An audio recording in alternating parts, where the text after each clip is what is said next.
जय हिंद मेरे प्यारे दोस्तों, मैं शुभम आप सबका स्वागत करता हूं CSE 2011 के वीडियो डिस्कशन में। तो चलिए स्टार्ट करते हैं हमारा फर्स्ट क्वेश्चन अभी।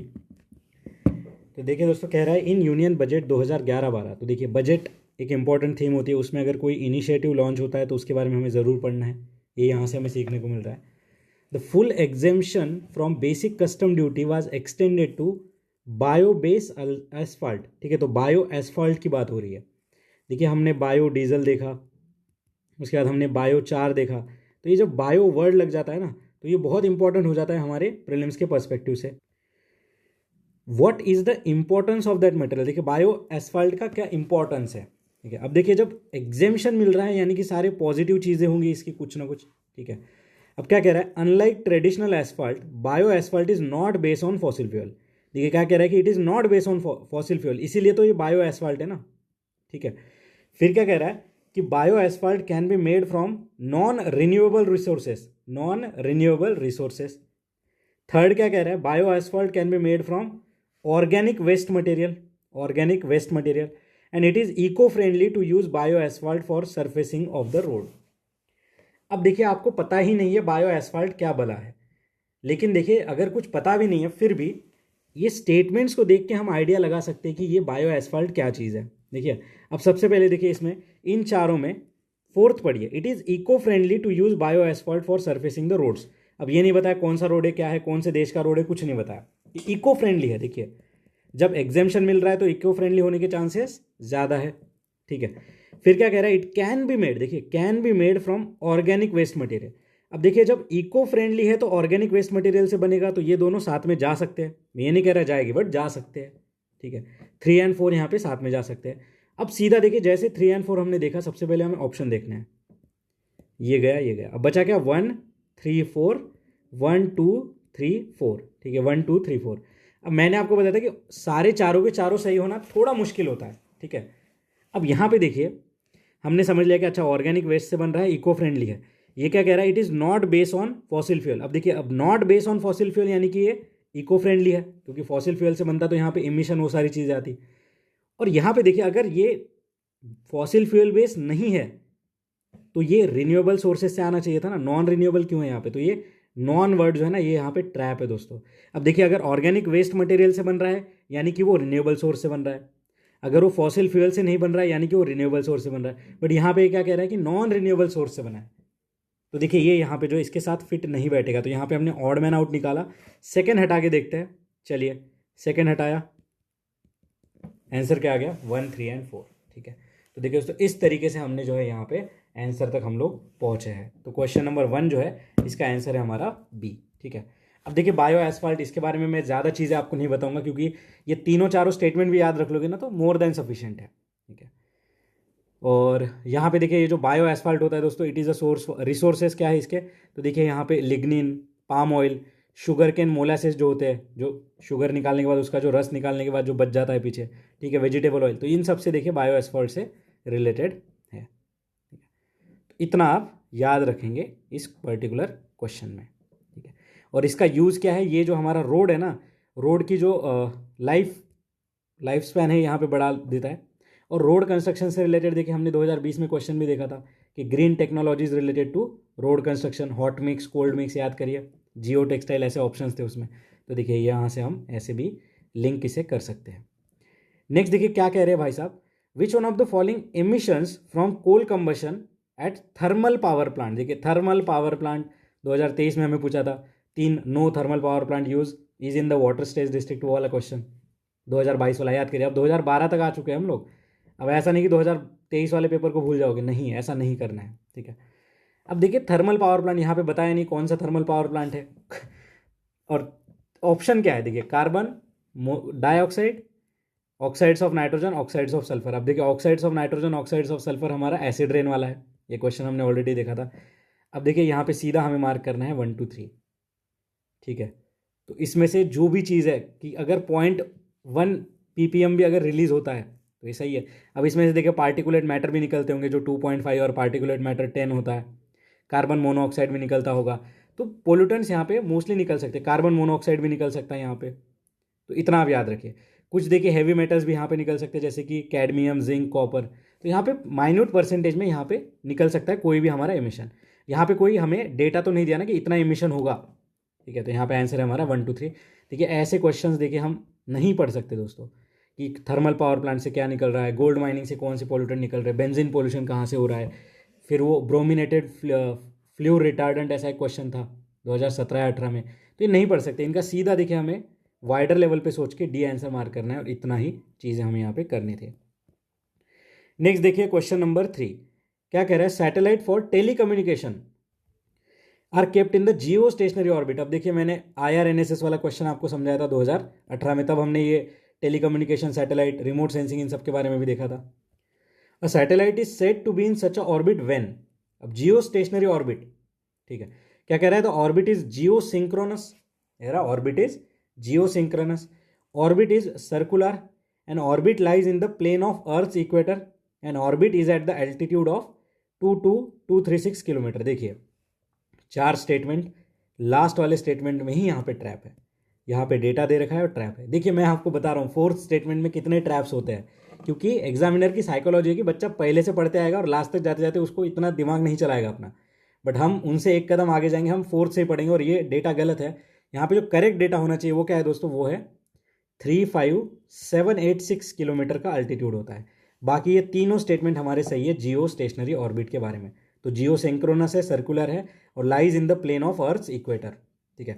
अब जियो सिंक्रोनस क्यों है, तो जैसे जैसे पृथ्वी हमारी घूमेगी, अगर वो यहाँ पे तो पृथ्वी के साथ ही वो अपनी मूवमेंट करेगा, इसी से तो जो है टेलीकम्युनिकेशन यहाँ पे इस्टेब्लिश होगा। अगर सैटेलाइट यहाँ है और कम्युनिकेशन यहाँ कैसे जाएगा, तो ये इस तरीके से उसका जो एरिया है प्री डिफाइन होता है, साथ साथ ही वो चलता है, ठीक है। तो ये तीनों चीज़ें जो है आप याद रखेंगे, ठीक है, जियो स्टेशनरी ऑर्बिट के बारे में, ठीक है।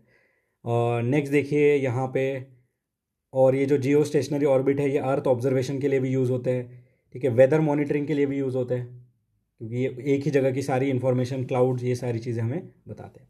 तो याद रखिएगा 35786 किलोमीटर, ये डेटा गलत है, ठीक है, ये वाला सही है। आंसर है हमारा ए। तो question number 3 answer is a. अगला क्वेश्चन देखते हैं। India has experience persistent and high food inflation in recent past. अब 2012 की बात है तो उसके पहले का ये पास्ट बोल रहा है।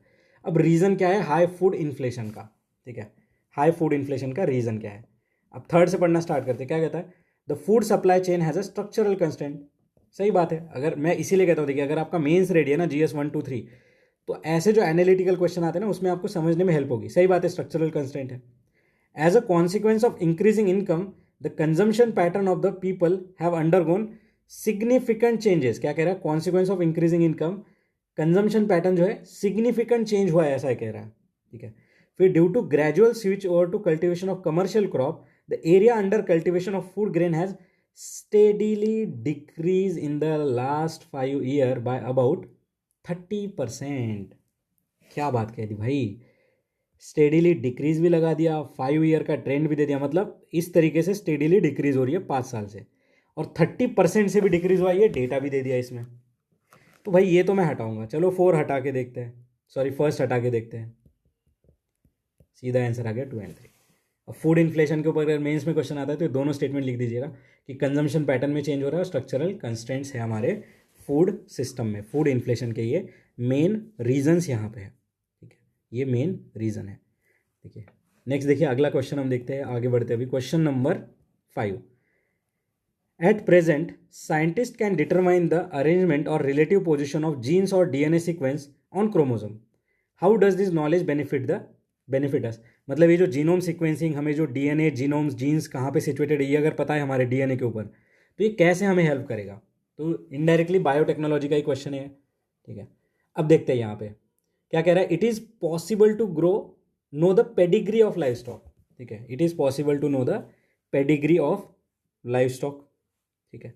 It is possible to understand the causes of all human disease. देखिए ऑल वर्ड है यहाँ पे, ऑल वर्ड हमेशा ट्रैप के लिए ही होता है। It is possible to develop disease resistance animal breed, क्या है, it is possible to develop disease resistant animal breed, ठीक है। अब देखिए बायोटेक्नोलॉजी में हमें पता है डिसीज रेजिस्टेंस तो हम बना ही सकते हैं, ठीक है।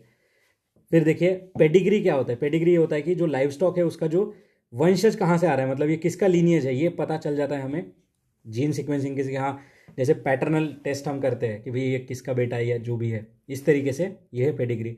अब देखिए ऑल ह्यूमन डिसीज, कितने टाइप के डिसीजेस है पूरे ह्यूमन बॉडी में, क्या सारे डिसीज जो है ये अंडरस्टैंड हो जाएंगे ऑल 100%?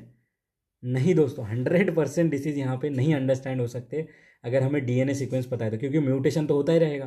ठीक है, तो इस हिसाब से देखिए ये ऑल वर्ड जो है ना, देखिए ऐसा ही ऑल वर्ड हमने 2020 में एक क्वेश्चन देखा था फर्टिगेशन वाला, वहाँ पे ऑल फॉस्फेटिक फर्टिलाइजर लगा दिया था।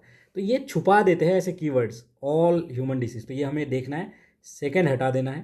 ठीक है, जैसे सेकंड हटाओगे, चलिए तो देखिए उसके उस टाइम पे कैसे इजीली पे क्वेश्चन सॉल्व हो जाते थे। आंसर आ गया 1 एंड 3। तो क्वेश्चन नंबर 5 का आंसर क्या है? सी। नेक्स्ट देखिए, अभी इतना ही याद रखना है कि ऑल ह्यूमन डिसीज नहीं है यहाँ पे। ठीक है, तो डीएनए सीक्वेंस जो हमारे जो भी जेनेटिक डिसऑर्डर है, ठीक है, जो जीन से रिलेटेड है, न्यूक्लियर डिसऑर्डर है, इनसे रिलेटेड जो है इंफॉर्मेशन हमें देता है। ठीक है, स्पेसिफिक जेनेटिक डिसीजेस से रिलेटेड। नेक्स्ट देखिए आगे बढ़ते हैं, अगला क्वेश्चन है हमारा क्वेश्चन नंबर 6।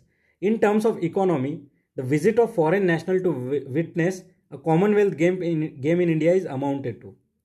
अब देखिए अगर कोई फॉरेनर, देखिए इसीलिए हम कहते हैं कि टूरिज्म हमारा बढ़ाना चाहिए, टूरिज्म बढ़ाना चाहिए, बाहर के देश के लोग हमारे कंट्री में आने चाहिए। क्यों? क्योंकि जब ये टूरिस्ट हमारे यहाँ पे आएगा और अपना जो पैसा है खर्चा करेगा, तो एक तरीके से हमारे लिए एक्सपोर्ट का काम करेगा। समझ रहे हो आप? क्योंकि वो जैसे हम कोई चीज़ एक्सपोर्ट कर रहे हैं, तो सामान जब वहाँ पे जाएगा, हमारा सामान, तो हमें यहाँ पे डॉलर मिलेगा। ठीक है, तो ये हो गया एक्सपोर्ट। बट जब टूरिस्ट हमारे यहाँ पे आएंगे और हमारे यहाँ पे स्पेंड करेंगे, तो वो भी अपना डॉलर हमें देके जा रहे हैं, तो it is a form of export. याद रखिए, अब उस टाइम पे कॉमनवेल्थ गेम हुए होंगे, तो कैसे अप्लाइड करके ये क्वेश्चन बनाया है, तो इट इज़ एक्सपोर्ट। ठीक है, it is not a import. अब अगर ऐसा मैं कह दूँ कि if an Indian citizen visit to UAE, किसके लिए? फुटबॉल वर्ल्ड कप देखने के लिए या फिर कोई भी इवेंट के लिए, तो it is related to, it is amounted to import for India. ठीक है, तो ये हमारे लिए इम्पोर्ट है। क्यों? क्योंकि वहाँ जाके हम हमारा पैसा, हमारा करेंसी वहाँ पे खर्चा कर रहे हैं, इस तरीके से एक्सचेंज करके, ऐसा नहीं कि रुपये वहाँ पे चलता हो। तो यहाँ पे देखिए एक्सपोर्ट, और उसका अपोजिट हमने इम्पोर्ट भी देख लिया। नेक्स्ट अगला क्वेश्चन देखते हैं, दोबारा आ गया देखिए, माइक्रोबियल। ठीक है, माइक्रोबियल फ्यूल सेल्स। देखिए हमने hydrogen energy, hydrogen fuel cell, alternate energy source एक थीम है जिस पे यूपीएससी हमेशा क्वेश्चन बनाता है, तो वही है यहाँ पे। Microbial fuel cell are considered a source of sustainable energy, why? अब ये सस्टेनेबल एनर्जी का सोर्स क्यों है? मतलब पॉजिटिव बातें होंगी सारी, रेस्ट्रिक्शन वाली चीज़ें हमें देखनी पड़ी। क्या कह रहा है? They use living organism. देखिए माइक्रोबियल और लिविंग ऑर्गेनिज्म, सही बात है भाई, फॉर सर्टन सबस्ट्रेट, तो लिविंग ऑर्गेनिज्म की बात हो रही है। नेक्स्ट देखते हैं आगे, they use variety of inorganic material as a substrate. क्या कह रहा है? They use variety of inorganic substrates. ठीक है, आगे बढ़ते हैं। नेक्स्ट जो हमारा है question statement, they can be installed in the waste water treatment plant to clean the water and produce electricity. तो माइक्रोबियल फ्यूल सेल की यहाँ पे बात चल रही है। ठीक है, तो देखिए दोस्तों यहाँ पे ये भाई साहब कह रहे हैं कि लिविंग ऑर्गेनिज्म है। ठीक है, लिविंग ऑर्गेनिज्म है यानी कि वो ऑर्गेनिक होगा। यहाँ पे मैंने आपको बताया था ऑर्गेनिक एंड सिंथेटिक का डिफरेंस हमारे मास्टर वीडियो सेशंस में, याद करिए। ठीक है, और ये सस्टेनेबल सोर्स है, तो ये तो सही हो गया। ठीक है, थर्ड देखिए, install to produce electricity from waste water, तो यहाँ पे भी देखिए माइक्रोब्स होंगे, बट इनऑर्गेनिक नहीं है दोस्तों, यहाँ पे है organic, organic material as a substrate. ठीक है, इनऑर्गेनिक नहीं है, तो ये हो गया गलत। आंसर क्या आ गया हमारा? 1 एंड 3 इज करेक्ट। आंसर क्या आ गया हमारा? 1 एंड 3 इज करेक्ट। तो ये चीज़ आप यहाँ पे याद रखेंगे इस पर्टिकुलर क्वेश्चन में। देखिए ऐसा ही क्वेश्चन हमने पहला वाला बायो एसफॉल्ट देखा था, वहाँ पे भी नॉन रिन्यूएबल रिन्यूएबल को स्वैप कर दिया, यहाँ पे ऑर्गेनिक इनऑर्गेनिक को स्वैप कर दिया। नेक्स्ट आगे बढ़ते हैं, विच one of the following statement appropriately describe the word fiscal stimulus. अगर आपने मृणाल सर से पढ़ रखा है तो ये फिस्कल स्टिमुलस क्या है, फिस्कल स्लिपेज क्या है, ठीक है, ये सारी चीज़ें आपने देखी होगी। अभी फिस्कल स्टिमुलस क्या होता है दोस्तों? ये एक एक्सपांशनरी पॉलिसी होती है जिसमें गवर्नमेंट भर भर के पैसा खर्च करती है, लोगों के हाथ में पैसा देती है। It is a intense affirmative action of government to boost the economic activity in the country. ठीक है, तो क्वेश्चन नंबर 8 हमारा आंसर है बी। ठीक है, massive investment by government in manufacturing नहीं। ठीक है, फिर government's incentive action on financial institution to ensure the disbursement of loan नहीं। Extreme affirmative action of government to pursue the policy of financial inclusion नहीं। तो यहाँ पे आंसर क्या है? ये अफर्मेटिव एक्शन है जो कि इकोनॉमिक एक्टिविटी को बूस्ट करने के लिए की जाती है। तो फिस्कल स्टिमुलस, देखिए कीवर्ड्स कैसे पूछे जा रहे हैं। बीटा क्या है? 2000 शायद 23 में आया है। फिर लीगल टेंडर क्या है? 2016-17 के आसपास आया है। फिर net demand and time liability क्या है? एक बार ही आया। इंटर क्रेडिटर एग्रीमेंट क्या है? 2019 में आया। तो इकोनॉमी में जो टर्म्स आ जाते हैं ना न्यूज़ में, ठीक है, ऐसे ही देखिए क्वेश्चंस बनता है। आगे बढ़ते हैं, क्वेश्चन नंबर 8 हमारा हो चुका है, अभी question number 9। The formation of ozone hole in the Antarctic region has been cause of concern. देखिए अंटार्कटिक रीजन की बात कह रहा है और कॉज ऑफ कंसर्न है the reason of formation of this hole. अब ये ओजोन होल का क्या रीजन है बनने का, ऐसा पूछ रहा है। ठीक है, अब देखते भाई क्या रीजन है। सबसे पहले increase temperature at polar region due to global warming, नहीं। Absence of polar front and stratospheric cloud, नहीं। इसके प्रेजेंस से तो ये सारी चीज़ें होती है। तो presence of polar front and stratospheric cloud and inflow of chlorofluorocarbon. ठीक है, इनफ्लो ऑफ क्लोरोफ्लोरोकार्बन, ये हमारा आंसर है दोस्तों। ठीक है, अब ये पोलर फ्रंट क्या होता है, जहाँ पे कोल्ड जो फ्रंट्स होते हैं ना हमारे बन जाते हैं, ठीक है, एक दूसरे से टकरा जाते हैं।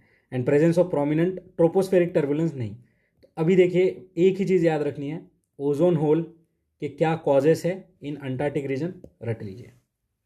आगे चल के ये ऑप्शन ए बनेगा पोलर फ्रंट, ऑप्शन बी बनेगा स्ट्रेटोस्फेरिक क्लाउड, ऑप्शन सी बनेगा क्लोरोफ्लोरोकार्बन, और नीचे ए 1 2 3 1 2 ऐसे ऐसे कुछ बनेगा। ठीक है, तो ये तीन ऑप्शन, मतलब ऐसे ऑप्शन वाला स्टेटमेंट बन जाएगा कि which one of the following conditions are required for are the cause of concern for formation of ozone hole. तो polar front, stratospheric cloud and chlorofluorocarbon, याद रखिएगा, ऐसे क्वेश्चन बन सकता है। तो ये अंटार्कटिक रीजन में जो हमारा ओजोन होल बन रहा है, इसका ये इंपॉर्टेंट रीजन है।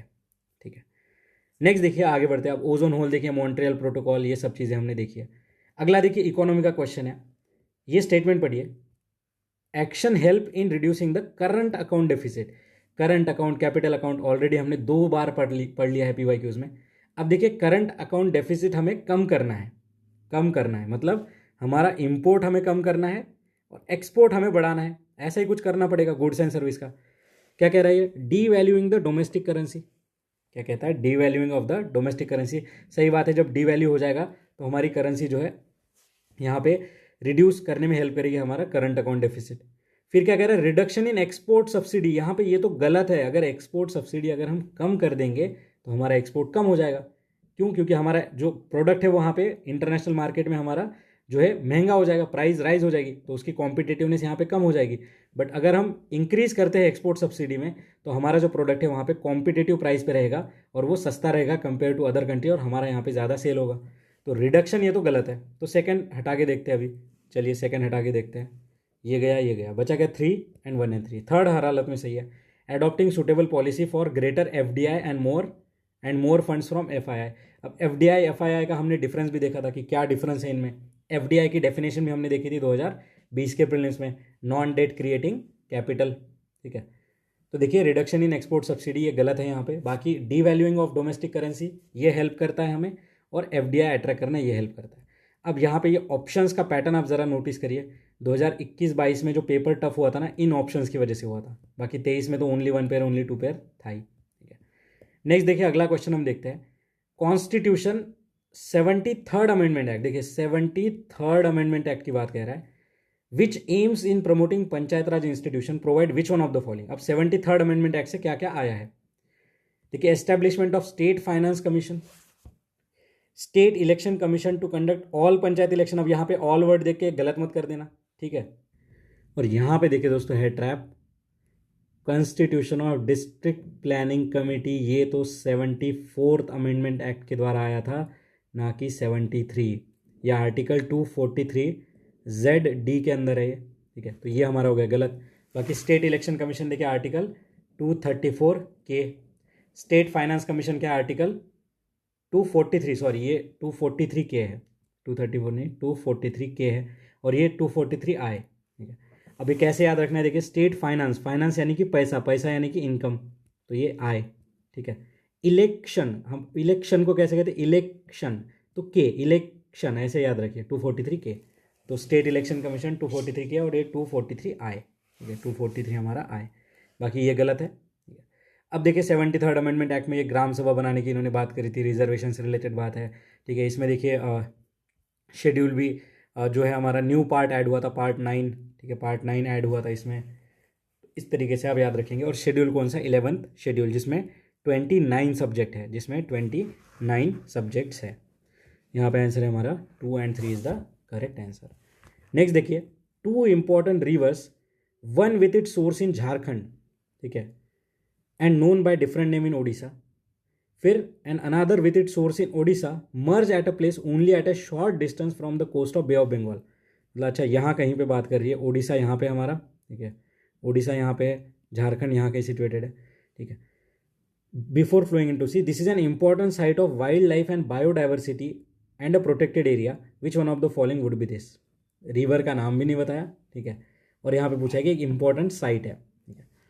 अब देखिए दोस्तों यहाँ पे जादू, एक बीच वाला क्वेश्चन हमने देखा था कि एक बीच है जहाँ पे पानी जो पूरा रिसेट हो जाता है और एक अच्छा सा जो है यहाँ पे एक एनवायरनमेंट बन जाता है, वो चांदीपुर हमने देखा था, ये उड़ीसा में है, ठीक है। फिर देखिए ये जो पर्टिकुलर क्वेश्चन है जिसमें दो रिवर और बे ऑफ बंगाल के पहले मिल जाती है और एक बहुत ही अमेजिंग एरिया है जहाँ पे वाइल्ड लाइफ ये सब चीज़ें हैं, वो है दोस्तों भीतरकनिका, ठीक है। भीतरकनिका देखिए दोस्तों ये सेकेंड लार्जेस्ट मैंग्रोव साइट है हमारी। यहाँ पे देखिए salt water crocodile, olive Ridley turtle हमें देखने को मिलते हैं। मैंने आपको बताया था ऋषिकुल्य रिवर है, ठीक है, अरीडाबा जो है इनका नेस्टिंग साइट होता है, ये सब हमने देखा था, ठीक है। अब ये दो इंपॉर्टेंट रिवर कौन सी है, तो ये है दोस्तों बैतरनी और ब्राह्मणी, ठीक है। ये जो है ये बैतरनी और ब्राह्मणी, इन दो रिवर्स की यहाँ पे बात हो रही है, तो ये आप याद रखिएगा, ठीक है, बैतरनी एंड ब्राह्मणी, ठीक है, तो इनकी यहाँ पे बात हो रही है। बाकी हमारा आंसर है यहाँ पे ए। बाकी देखिए सिंपलीपाल टाइगर रिजर्व हमारा उड़ीसा में है, जो डी ऑप्शन है हमारा, ठीक है, ये उड़ीसा में सिचुएटेड है। आंसर है हमारा बी ए। तो देखिए किस ब्यूटीफुल तरीके से यहाँ पे जो है क्वेश्चन बनाया गया है, इसे समझिए। ऐसे क्वेश्चन हमें और देखने को मिलेगा, बहुत मज़ा आएगा ऐसे क्वेश्चन करने में, ठीक है। तो यहाँ पे आंसर है हमारा भीतरकनिका। नेक्स्ट देखते हैं, अगला क्वेश्चन देखते हैं। The rapid increase in the rate of inflation is sometime attributed to base effect. अब बेस इफेक्ट क्या है, देखिए एक बार इम्पोर्ट कवर पूछा था, इम्पोर्ट कवर क्या है। अभी हमने एक क्वेश्चन देखा, ठीक है, जहाँ पे एक बेसिक इकोनॉमी की टर्मिनोलॉजी उन्होंने पूछ रखी थी, फिस्कल स्टिमुलस क्या है। अब बेस इफेक्ट क्या है, ठीक है। अब बेस इफेक्ट क्या है दोस्तों, सिंपल है, it is an impact of the price level of previous year, यानी कि base on the calculation of inflation rate, ठीक है। तो ये है बेस इफेक्ट। देखिए ड्रास्टिक डिफिशियंसी नहीं, सर्ज इन डिमांड नहीं, नन ऑफ द स्टेटमेंट नहीं। यहाँ पे आंसर क्या है, C is your correct answer here, ठीक है। यहाँ पे हमारा आंसर क्या है, सी यहाँ पे करेक्ट आंसर है कि बेस इफेक्ट क्या होता है, प्राइस लेवल पे प्रीवियस ईयर का जो है इंपैक्ट होना। आप देखिए यहाँ पे बेस ईयर भी हम पढ़ते हैं कि WPI का बेस ईयर क्या है, इंडेक्स ऑफ इंडस्ट्रियल प्रोडक्शन का बेस ईयर क्या है, तो ये हमें पता होना चाहिए कि it is a impact of price level on previous inflation rate. Question number 14, one of the toughest question, demographic dividend क्या होता है। तो ये आग बंद करके भी इसका आंसर आ जाना चाहिए दोस्तों। ये पॉपुलेशन है, high population in the age group of 15 से 64 ईयर, तो ये डेमोग्राफिक डिविडेंड होता है। अब डेमोग्राफिक डिविडेंड को हम कैसे अपस्केल कर सकते हैं, ये भी क्वेश्चन हमने देख रखा है, by providing skill, education and health facilities. अगला क्वेश्चन हम देखते हैं, ठीक है, कार्बन क्रेडिट। देखिए carbon credit, Kyoto protocol, Nagoya protocol, Annex 1 country, certified emission credit, ये सारे, ये सब हमने देखा है, ठीक है, ये हमने PYQ में देखा। अब क्या कह रहा है कि रिगार्डिंग कार्बन क्रेडिट क्या यहाँ पे सही नहीं है, ठीक है। 3 स्टेटमेंट होंगे इस क्वेश्चन में मेरे हिसाब से, अच्छा 4 है, ठीक है, क्या सही नहीं है 4 में से। चलिए डी से पढ़ना स्टार्ट करते हैं। कहता है carbon credit are traded at a price fix from time to time by the United Nation Environment Programme. यहीं पे तो गलती कर दी भाई, फिक्स नहीं होता है कार्बन क्रेडिट, ये डिपेंड करता है सप्लाई एंड डिमांड पे, कितनी सप्लाई है कितनी डिमांड है। ज़्यादा सप्लाई तो कम भाव, ठीक है, ज़्यादा डिमांड तो ज़्यादा भाव रहेगा कार्बन क्रेडिट का। तो इट इज़ नॉट फिक्स। मैंने बताया था कि इकोनॉमी में ऐसा थोड़ी है कि हमारा शेयर मार्केट में फिक्स है भाई सब, कि ये इतना ही रहेगा और ये कोई तो भी बॉडी इसको फिक्स करेगी, नहीं, ये मार्केट डायनामिक्स के हिसाब से नीचे ऊपर होते रहता है। सी देखिए, the goal of carbon credit system is to limit the increase of carbon dioxide emission. क्या कह रहा है, the goal of carbon credit system is to limit the increase in CO2 emission. सही बात है, aim goal, aim objective, mission याद करिए। फिर देखिए B option, carbon credits are awarded to country or group that have reduce green house gases below the emission quota. उन्हें ही तो मिलेगा भाई क्रेडिट जिन्होंने अपना एमिशन कोटा जो है कम यहाँ पे किया है। Carbon credit is under Kyoto protocol. देखिए क्योटो भी हो गया, कार्बन क्रेडिट भी समझ लिया, किसे अवार्ड होता है ये भी देख लिया, इसका गोल क्या है ये भी देख लिया, और इसकी प्राइस कैसे फिक्स नहीं होती ये भी देख लिया। तो अगर शंकर IAS या फिर किसी एनवायरनमेंट की किताब में ये अगर टॉपिक छूट भी जाता है, बट PYQ अगर करोगे तो ये सारा आपका कवर हो जाएगा, ठीक है, और अच्छे से समझ भी आ जाएगा।